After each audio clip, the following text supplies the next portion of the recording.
नमस्कार साथियों। हमने इनकम टैक्स की डिडक्शंस के बारे में बात कर रहे थे। तो मकान किराए के संबंध में कटौती ATGG के लिए हमने बात कर ली थी।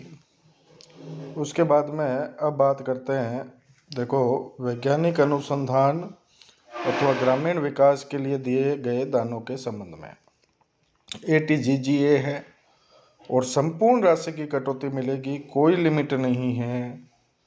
ठीक है ना। जितनी अमाउंट की आप दे रहे हो डिडक्शंस, जितनी अमाउंट का आप डोनेशन दे रहे हो, पूरी अमाउंट की कटौती उससे मिल जाएगी। इसी तरह से यदि कोई राजनीतिक दल को आप डोनेशन देते हो, कितना भी दो, 100% डिडक्शन मिलेगी धारा ATGGC के तहत। अब देखो, कुछ कटौतियाँ ये जो आपके सामने दिखाई दे रही है 80IA से लेके 80IE तक की, ये सारी बिजनेस के लिए है। इनमें ज़्यादा माथापच्ची करने की ज़रूरत नहीं है आपको। अलग अलग बिजनेस जो अलग अलग एरिया में लगे हुए होते हैं, अलग अलग टाइप के बिजनेस है, उनमें लाभों का जो टैक्स की छूट दी जाती है, किसी में 3 साल तक, किसी में 5 साल तक, इस तरह से अलग अलग छूट दी जाती है। तो इसमें ज़्यादा माथापच्ची करने की ज़रूरत नहीं है, क्योंकि ये टेबल्स इतनी बड़ी है कि याद हमसे वैसे भी नहीं होगी। इसलिए आप इनकी टेबल बुक में एक बार केवल सरसरी नज़र से निकाल लो, बाकी ज़्यादा माथापच्ची करने की ज़रूरत है नहीं। ठीक है। उसके बाद में ATJJA और ATJJC, ये दो कटौतियाँ जो है, इनमें भी ज़्यादा दिक्कत नहीं है, ना आपको ज़्यादा माथापच्ची करने की ज़रूरत है। ठीक है। इनमें भी आप ज़्यादा मत देखो, जितना आपको लगता है कि हम कवर कर सकते हैं बस उतना ही देखना है। ये जैव श्रेणी के जो अवशिष्ट के संग्रहण और प्रसंस्करण के व्यवसाय के लाभ है, उनके लिए है ATJJA। और ATJJA जो है वो नए कर्मचारियों की नियुक्ति के संबंध में एक कटौती है, तो उसका भी कोई विशेष रोल नहीं है, इसलिए इसके ऊपर भी ज़्यादा माथापच्ची करने की ज़रूरत है नहीं। ठीक है। उसके बाद में ये कुछ कटौतियां हैं जो और इम्पोर्टेंट है। देखो, सबसे पहले तो ये जो कटौती पुस्तकों की रॉयल्टी के संबंध में ATQQB की है। मतलब कोई टीचर है मान लो, या प्रोफेसर है, लेक्चरर है, वो लोग क्या करते हैं, बुक्स लिखते हैं, है ना। बुक्स लिखते हैं तो बुक्स के संबंध में उनको रॉयल्टी मिलती है। बुक्स जो लिखी है उस बुक्स में रॉयल्टी मिलेगी। वो जो रॉयल्टी की जितनी राशि मिलेगी, या तो वो 100% टैक्स फ्री होगी या 3 लाख रुपए, दोनों में से जो भी कम हो उसको आप धारा 80QQB के तहत टैक्स फ्री करवा सकते हो। उसके बाद में पेटेंट की रॉयल्टी के संबंध में कटौती है धारा 80RRB। इसमें भी सेम ही रूल है, पूरी रॉयल्टी या 3 लाख रुपए, दोनों में से जो कम हो उसकी छूट जो है वो मिल जाएगी। ठीक है। उसके बाद में एक ये बहुत ही इम्पोर्टेंट जो है, बैंक या डाकघर के बचत बैंक खाते में जमा राशि पर ब्याज के संबंध में कटौती धारा TTA की है।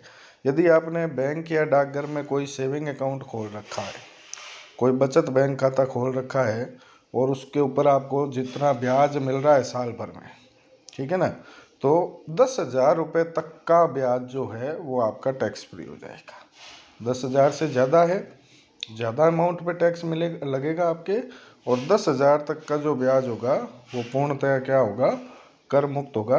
तो ये आपको बात विशेष रूप से ध्यान रखनी है, क्योंकि ये अधिकतर क्वेश्चन में आता ही है, इसलिए इसको आप विशेष रूप से ध्यान रखोगे।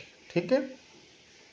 उसके बाद में ATTTB है। देखो, ATTTB में बैंक, सहकारी समिति या डाकघर में जमाओं पर ब्याज के संबंध में केवल और केवल वरिष्ठ नागरिक को कटौती मिलती है।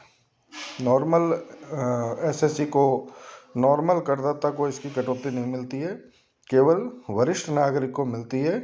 और वो कितनी कटौती हो सकती है, तो ब्याज की राशि या 50,000 रुपये, दोनों में से जो कम हो उतनी राशि की मैक्सिमम डिडक्शन, अधिकतम कटौती जो है वो मिल सकती है। इसी प्रकार से ये लास्ट कटौती जो है धारा 80U की, असमर्थ व्यक्ति की दशा में कटौती। अब कोई व्यक्ति है, वो खुद असमर्थ है, मान लो दिव्यांग है, ठीक है ना, पहले विकलांग बोलते थे हम, अब दिव्यांग बोलने लग गए हैं। तो कोई व्यक्ति असमर्थ है, हाथ काम नहीं कर रहा, पैर काम नहीं कर रहा, शरीर का कोई हिस्सा काम नहीं कर रहा, तो उसको क्या है कि 80U के संबंध में कटौती मिलती है।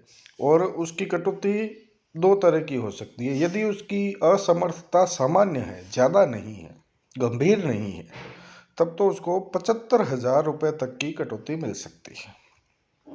और यदि उसकी असमर्थता गंभीर है, तो गंभीर असमर्थता की स्थिति में उसे 1,25,000 रुपये तक की कटौती जो है वो मिल सकती है। ये आपको पॉइंट ध्यान में रखना है। जैसे अब कोई अंधा व्यक्ति है, अंधा है, एक आंख से अंधा है, तब हम कहेंगे सामान्य है, ठीक है ना। दोनों आंखों से अंधा है तो हम कहेंगे गंभीर असमर्थता है। तो उस हिसाब से उसकी छूट डिसाइड की जाएगी। नीचे कुछ सामान्य नियम दिए हैं, वो आपको ध्यान रखने हैं कि जितनी भी कटौती आप दे रहे हो धारा 80C से लेके 80U तक, उन सब कटौतियों का जो कुल योग है वो सकल कुल आय से ज़्यादा नहीं होगा। मतलब सकल कुल आय मान लो आपकी 2 लाख रुपए है, तो आप ज़्यादा से ज़्यादा 2 लाख की कटौती ले सकते हो। 2 लाख से ज़्यादा की कटौती लोगे तो आपकी आय माइनस में चली जाएगी, तो माइनस में कोई आय थोड़ी दिखाई जाएगी। ज़्यादा से ज़्यादा आप अपनी आय को 0 पे ला सकते हो, उससे नीचे नहीं ले जा सकते, ठीक है। और दूसरी बात, किसी भी आय के संबंध में शुद्ध राशि के संबंध में कटौती दी जाएगी, नेट अमाउंट पे कटौती दी जाएगी, ग्रॉस अमाउंट पे कटौती नहीं दी जाएगी। तो ये कुछ धाराएं आपको कटौतियों के बारे में बताइए, ये आपको ध्यान रखनी है। अब मैं आगे फिर आपको इनकम टैक्स की रेट्स वगैरह के बारे में बताऊंगा कि कितना कितना इनकम टैक्स कैसे लगता है, उसके बारे में डिस्कशन करेंगे। Thank you.